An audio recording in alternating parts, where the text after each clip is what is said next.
Hello friends, welcome to my channel heaven of spices, ಮಸಾಲೆಗಳ ಸ್ವರ್ಗ. ಬೇಸಿಗೆ ಬಂತು ಅಂದ್ರೆ ಹೆಚ್ಚಾಗಿ ಸಿಗುವಂಥದ್ದು ಮಾವಿನ ಹಣ್ಣು. ಮಾವಿನ ಹಣ್ಣು ಸಿಕ್ಕಿದ ತಕ್ಷಣ ಎಲ್ಲರೂ ಮಾಡೋದು ಒಂದೇ, ಹೋಳಿಗೆ ಶಿಕರಣಿ. ಇದನ್ನ ಬಿಟ್ಟು ನಾನು ಇವತ್ತು ನಿಮಗೆ ಡಿಫ್ರೆಂಟ್ ಆಗಿರುವಂತ ಮಾವಿನ ಹಣ್ಣಿಂದ ಮಾಡುವಂತ ಸ್ವೀಟ್ಸ್ ನ ಮಾಡಿ ತೋರಿಸ್ತಾ ಇದ್ದೀನಿ. ಎಷ್ಟು ರುಚಿಯಾಗಿರುತ್ತೆ ಅಂದ್ರೆ ನೀವು ಒಂದ್ಸರಿ ಮಾಡಿದ್ರೆ ಮತ್ತೆ ಮತ್ತೆ ಮಾಡೋದಕ್ಕೆ ಪ್ರಯತ್ನ ಪಡ್ತೀರಾ. ಖಂಡಿತ ಈ ರೆಸಿಪಿನ ಟ್ರೈ ಮಾಡಿ. ನಾನಿಲ್ಲಿ ಒಂದು 7 ರಿಂದ 8 ಮಾವಿನ ಹಣ್ಣು ತಗೊಂಡಿದ್ದೀನಿ. 3 ರೆಸಿಪಿಗೂ ನಾನು ಇದ್ರಲ್ಲೇ ತಗೊಳ್ತಾ ಇದ್ದೀನಿ. ಹಾಗಾಗಿ ಒಂದೇ ಸರಿ ಎಲ್ಲದನ್ನು ಪಲ್ಪ್ನ ತೆಕ್ಕೊಂಡು ಗ್ರೈಂಡ್ ಮಾಡಿ ರೆಡಿ ಮಾಡ್ಕೊಳ್ತೀನಿ. ನೋಡಿ, ಮಾವಿನ ಹಣ್ಣಿನ ತಿರುಳು ರುಬ್ಕೊಂಡು ರೆಡಿ ಮಾಡ್ಕೊಂಡಾಗಿದೆ.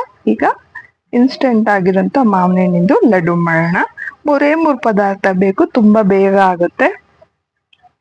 ಇಲ್ಲಿ ನಾನು ಒಂದು ಬಾಣಲೆಗೆ 1 ಕಪ್ನಷ್ಟು ಡೆಸಿಕೇಟೆಡ್ ಕೋಕೋನಟ್ ತಗೊಂಡಿದ್ದೀನಿ. ಆದಷ್ಟು ನೀವು ನಾನ್ ಸ್ಟಿಕ್ ತವಾ ಉಪಯೋಗಿಸಿದ್ರೆ ತುಂಬಾ ಚೆನ್ನಾಗಿ ಬರುತ್ತೆ. ಸ್ವಲ್ಪ ಫ್ರೈ ಮಾಡ್ಕೊಳ್ಳೋಣ, ಹುರ್ಕೊಳ್ಳೋಣ. ಇದಕ್ಕೆ ಏನು ಸೇರ್ಸೋದು ಬೇಡ, ಹಾಗೆ ಹುರ್ಕೊಳ್ಳಿ. ಹಾಗೆ 1 ಕಪ್ನಷ್ಟು ಮಾವಿನ ಹಣ್ಣಿಂದು ತಿರುಳಿ ಸೇರ್ಸೋಣ. ಇದಕ್ಕೆ ರುಬ್ಬಿರೋಂಥದ್ದು ಚೆನ್ನಾಗಿ ಮಿಕ್ಸ್ ಮಾಡ್ಕೊಳ್ಳೋಣ. ಈಗ ಒಂದು ಅರ್ಧ ಕಂಟೈನರ್ನಷ್ಟು ಮಿಲ್ಕ್ ಮೇಡ್ ಉಪಯೋಗಿಸೋಣ. ನಾನಿಲ್ಲಿ ಶುಗರ್ ಏನು ಉಪಯೋಗಿಸಿಲ್ಲ, ಬರೀ ಮಿಲ್ಕ್ ಮೇಡ್ ಹಾಕೊಂಡಿದ್ದೀನಿ. ನೀವು ಬೇಕು ಅಂದ್ರೆ ಸಕ್ಕರೆ ಕೂಡ ಉಪಯೋಗಿಸ್ಬೋದು. 3 ಚೆನ್ನಾಗಿ ಬೈಂಡಿಂಗ್ ಆಗಿ ಲಡ್ಡು ಮಾಡೋ ಹದಕ್ಕೆ ಬರೋವರೆಗೂ ಸಣ್ಣ ಉರಿಯಲ್ಲಿ ಚೆನ್ನಾಗಿ ಮಿಕ್ಸ್ ಮಾಡ್ಕೊಳ್ಳಿ. ನೋಡಿ, ಈ ಹದಕ್ಕೆ ಬಂದಾದ್ಮೇಲೆ ಇದು ತಣ್ಣಗಾಗೋದಕ್ಕೆ ಬಿಡೋಣ. ತಣ್ಣಗಾಗಿದ ನಂತರ ಇದನ್ನ ಲಡ್ಡು ಶೇಪ್ ಮಾಡ್ಕೊಳ್ಳೋಣ. ಅಥವಾ ನೀವು ಹೀಗೆ ಕೂಡ ತಿನ್ಬೋದು. ಲಡ್ಡು ಮಾಡ್ಕೊಂಡ್ರೆ ನೋಡೋದಕ್ಕೂ ಚೆನ್ನಾಗಿರುತ್ತೆ ಅಂತ ಇದನ್ನ ಡೆಸಿಕೇಟೆಡ್ ಕೋಕೋನಟ್ ಅಲ್ಲಿ ಈ ರೀತಿಯಾಗಿ ರೋಲ್ ಮಾಡಿ ಇಟ್ಕೊಳ್ಳೋಣ. ನೋಡಿ, ಎಷ್ಟು ಚೆನ್ನಾಗಿ ಇನ್ಸ್ಟೆಂಟ್ ಆಗಿರೋಂಥ ಮಾವಿನ ಹಣ್ಣಿನ ಲಡ್ಡು ರೆಡಿ ಆಯ್ತು. ಈಗ ಇದ್ರ ಜೊತೆಗೆ ಮಾವಿನ ಹಣ್ಣಿಂದು ಪೇಡ ಕೂಡ ಮಾಡೋಣ. ಇದಕ್ಕೆ ನಾನು 1 ಕಪ್ನಷ್ಟು ಮಾವಿನ ಹಣ್ಣಿನ ತಿರುಳಿ ತಗೊಂಡಿದ್ದೆ. ಆದಷ್ಟು ನಾನ್ ಸ್ಟಿಕ್ ತವಾ ಉಪಯೋಗಿಸಿ, ಅವಾಗ ನಿಮಗೆ ಅಂಟ್ಕೊಳ್ಳಲ್ಲ ಜಾಸ್ತಿ. ಅದಕ್ಕೆ ನಾನಿಲ್ಲಿ ಒಂದು 100 ಗ್ರಾಮ್ನಷ್ಟು ಮಿಲ್ಕ್ ಪೌಡರ್ ತಗೊಂಡಿದ್ದೀನಿ. ಎರಡನ್ನು ಚೆನ್ನಾಗಿ ಮಿಕ್ಸ್ ಮಾಡ್ಕೊಳ್ಳೋಣ. ಮಿಕ್ಸ್ ಮಾಡ್ಕೊಂಡ ನಂತರ ಇದಕ್ಕೆ ಒಂದು ಅರ್ಧ ಕಪ್ನಷ್ಟು ಡೆಸಿಕೇಟೆಡ್ ಕೋಕೋನಟ್ ಉಪಯೋಗಿಸೋಣ. ಡೆಸಿಕೇಟೆಡ್ ಕೋಕೋನಟ್ ಇಲ್ಲ ಅಂದ್ರೆ ನೀವು ಹಸಿ ಕೊಬ್ಬರಿನ ಮೇಲಿನ ಕಪ್ಪು ಭಾಗ ತೆಗೆದು ಈ ರೀತಿ ಪೌಡರ್ ಆಗೋ ತರ ರುಬ್ಕೊಂಡು ಸಣ್ಣ ಉರಿಯಲ್ಲಿ ಹುರ್ಕೊಂಡ್ರೆ ನಿಮ್ಮ ಮನೇಲಿ ಡೆಸಿಕೇಟೆಡ್ ಪೌಡರ್ ರೆಡಿ ಆಗುತ್ತೆ. ಇದಕ್ಕೆ ನಾನು ಒಂದು ಅರ್ಧ ಬೌಲ್ನಷ್ಟು ಶುಗರ್ ಹಾಕೊಂಡಿದ್ದೀನಿ. ನಿಮ್ಗೆ ಜಾಸ್ತಿ ಬೇಕಂದ್ರೆ ಇನ್ನೂ ಸ್ವಲ್ಪ ಹಾಕೊಳ್ಬೋದು. ಹಾಗೆ ಇದಕ್ಕೆ ಸ್ವಲ್ಪ ಕೇಸರ್ ಹಾಕೋಣ, ಹಾಲಲ್ಲಿ ನೆನೆಸಿರೋಂಥ ಕೇಸರು, ಸ್ವಲ್ಪ ಏಲಕ್ಕಿ ಪುಡಿ ಹಾಕೋಣ. ಇದು ಕೂಡ ಗಟ್ಟಿಯಾಗೋವರೆಗೂ ಚೆನ್ನಾಗಿ ಕೈ ಆಡ್ಕೊಳ್ಳೋಣ. ಲಾಸ್ಟ್ ಅಲ್ಲಿ ಇನ್ನೊಂದು 50 ಗ್ರಾಮ್ನಷ್ಟು ಮಿಲ್ಕ್ ಪೌಡರ್ನ ನಾನು ಇದಕ್ಕೆ ಆಡ್ ಮಾಡ್ತಾ ಇದ್ದೀನಿ. Total 150 gram milk powder. ನೋಡಿ, ಇದು ಕೂಡ ಗಟ್ಟಿಯಾಗೋವರೆಗೂ ಚೆನ್ನಾಗಿ ಮಿಕ್ಸ್ ಮಾಡ್ಕೊಳ್ಳೋಣ. ನೋಡಿ, ಈ ಹದಕ್ಕೆ ಬಂದಾದ್ಮೇಲೆ ಏನು ಸೈಡ್ಸ್ ಎಲ್ಲ ಬಿಡೋದಕ್ಕೆ ಶುರು ಆಗುತ್ತೆ, ಆವಾಗ ಈ ರೀತಿ ಒಂದು ಅಲ್ಯೂಮಿನಿಯಂ ಫಾಯಿಲ್ ಅಥವಾ ಈ ರೀತಿ ಪ್ಲಾಸ್ಟಿಕ್ ಶೀಟಿಗೆ ಹಾಕೊಂಡು ಈ ರೀತಿ ಪ್ರೆಸ್ ಮಾಡಿ ಸ್ವಲ್ಪ ಅಗಲ ಶೀಟ್ ತರ ಉತ್ಕೊಳ್ಳೋಣ. ಇದನ್ನ ನೀವು ಕೈಯಿಂದ ಬೇಕಾದ್ರೂ ಮಾಡ್ಕೊಳ್ಳಿ ಅಥವಾ ಲತುಡಿ ಸಹಾಯದಿಂದ ಆದ್ರೂ ಮಾಡ್ಕೊಳ್ಳಿ. ಬಟ್ ತುಂಬಾ ಚೆನ್ನಾಗಿ ಈವನ್ ಆಗಿ ಸ್ಪ್ರೆಡ್ ಮಾಡ್ಕೊಳ್ಳಿ. ಸ್ಪ್ರೆಡ್ ಮಾಡಿದ ನಂತರ ಇದನ್ನ ಯಾವ ರೀತಿ ರೋಲ್ ಮಾಡ್ಕೊಳ್ಬೇಕು ಅಂತ ತೋರಿಸ್ತೀನಿ ನಿಮ್ಗೆ. ನೋಡಿ, ಈ ರೀತಿ ಲತುಡಿ ಸಹಾಯದಿಂದ ಬೇಕಿದ್ರು ನೀವು ಉತ್ಕೊಳ್ಬಹುದು.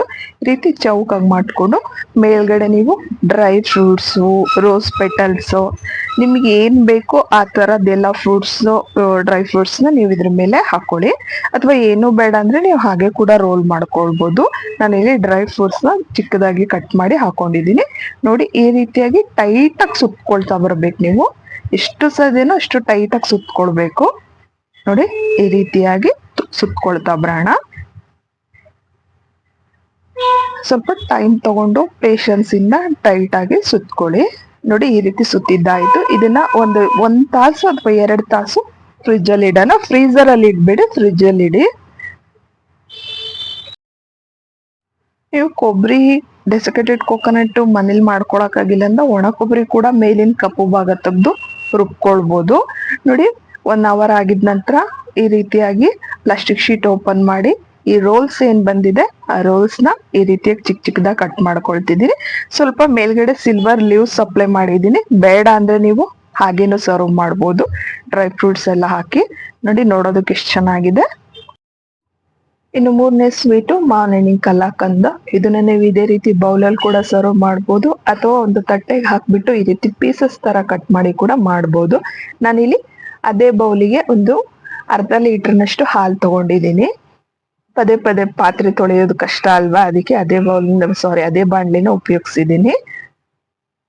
ನೋಡಿ, ಇದಕ್ಕೆ ಸ್ವಲ್ಪ ಹಾಲು ಕುದ್ದು ಗಟ್ಟಿ ಆಗ್ಲಿ, ಒಂದ್ ಕಾಲ್ ಭಾಗ ಕಡಿಮೆ ಆಗ್ಲಿ, ಅವಾಗ ರುಬ್ಕೊಂಡಿರೋಂಥ ಮಾವಿನ ಹಣ್ಣಿನ ತಿರುಳನ್ನ ಇದಕ್ಕೆ ಹಾಕೊಳ್ಳೋಣ. ಒಂದು 50 ml, ಒಂದು 100 ml ನಷ್ಟು ಹಾಲು ಕಡಿಮೆ ಆಗಿದ ನಂತರ ಇದಕ್ಕೆ ಮಾವಿನ ತಿರುಳು ಹಾಕೋಣ. ಚೆನ್ನಾಗಿ ಮಿಕ್ಸ್ ಮಾಡ್ಕೊಳ್ಳೋಣ. ಹಾಲು ಮಾವಿನ ತಿರುಳು ಜೊತೆಗೆ ಒಂದು 100 ಗ್ರಾಮ್ನಷ್ಟು ಸಕ್ಕರೆ ಹಾಕೊಳ್ಳೋಣ. ನಿಮ್ಗೆ ಸಕ್ಕರೆ ಇನ್ನೂ ಜಾಸ್ತಿ ಬೇಕು ಅಂದ್ರೆ ಹಾಕೊಳ್ಬಹುದು, ಅಥವಾ ಕಡಿಮೆ ಬೇಕು ಅಂದ್ರೂ ಕೂಡ ನೀವು ಕಡಿಮೆ ಮಾಡ್ಕೊಳ್ಬಹುದು. ಈ ನಿಮಗೆ ಕಲಾಕಂದ್ ಮಾಡೋದಕ್ಕೆ ಪನೀರ್ ಬೇಕು. ನಾನಿಲ್ಲಿ ಎಕ್ಸ್ಟ್ರಾ ಪನೀರ್ ಉಪಯೋಗಿಸಿಲ್ಲ, ಹಾಲು ಮಾವಿನ ಹಣ್ಣನ್ನೇ ಉಪಯೋಗಿಸಿದ್ದೀನಿ. ಹಾಲು ಹುಳಿ ಸೇರಿದ ತಕ್ಷಣ ಆಟೋಮೆಟಿಕ್ ಆಗಿ ಹೊಡೆಯುತ್ತೆ, ಹಾಗಾಗಿ ಇದನ್ನೇ ಉಪಯೋಗಿಸಿ ಮಾಡ್ತಾ ಇದ್ದೀನಿ. ನಾನಿಲ್ಲಿ ಒಂದು 100 ಗ್ರಾಮ್ಸ್ನಷ್ಟು ಮಿಲ್ಕ್ ಪೌಡರ್ ತಗೊಂಡಿದ್ದೀನಿ. ಅವೆರಡು ಸ್ವೀಟಿಗೆ ಕಂಪೇರ್ ಮಾಡಿದ್ರೆ ಇದು ಒಂದೇ ಸ್ವೀಟ್ ಸ್ವಲ್ಪ ಟೈಮ್ ತಗೊಳುತ್ತೆ. ಒಂದು ಅರ್ಧ ಗಂಟೆ ಬೇಕಾಗುತ್ತೆ ಇದು ಪೂರಾ ಗಟ್ಟಿಯಾಗಿ ಒಂದು ಹದಕ್ಕೆ ಬರೋವರೆಗೂ. ನೋಡಿ, ಬರ್ತಾ ಬರ್ತಾ ಗಟ್ಟಿ ಆಗ್ತಾ ಇದೆ. ಪೂರಾ ಗಟ್ಟಿಯಾಗಿ ಪೀಸಸ್ ಕಟ್ ಮಾಡೋ ಲೆಕ್ಕಕ್ಕೆ ಬರ್ಬೇಕಿದು. ಸ್ವಲ್ಪ ಟೈಮ್ ತಗೊಳುತ್ತೆ, ಒಂದು ಅರ್ಧ ಗಂಟೆ ಟೈಮ್ ಬೇಕು ನಿಮಗೆ. ನೋಡಿ, ರೆಡಿ ಆಗಿದೆ. ನೀವು ಈ ರೀತಿಯಾಗಿ ಡ್ರೈ ಫ್ರೂಟ್ಸ್ ಹಾಕಿ ಬೌಲಲ್ಲಿ ಕೂಡ ಸರ್ವ್ ಮಾಡ್ಬೋದು, ಅಥವಾ ನೀವು ಪೀಸಸ್ ತರ ಲೈಟ್ ಮಾಡಿಬಿಟ್ಟು ತಣ್ಣಗಾಗೋದಕ್ಕೆ ಬಿಟ್ಟು ಪೀಸಸ್ ತರ ಕಟ್ ಮಾಡ್ಬೋದು. ಆಲ್ರೆಡಿ ನನ್ನ ಚಾನಲ್ ಅಲ್ಲಿ ಕಲಾಕಂದ್ ಸ್ವೀಟ್ ಇದೆ, ಬೇಕು ಅಂದ್ರೆ ಚೆಕ್ ಮಾಡಿ ನೋಡಿ. ವಿಡಿಯೋ ನೋಡಿದ್ದಕ್ಕೆ ಧನ್ಯವಾದಗಳು.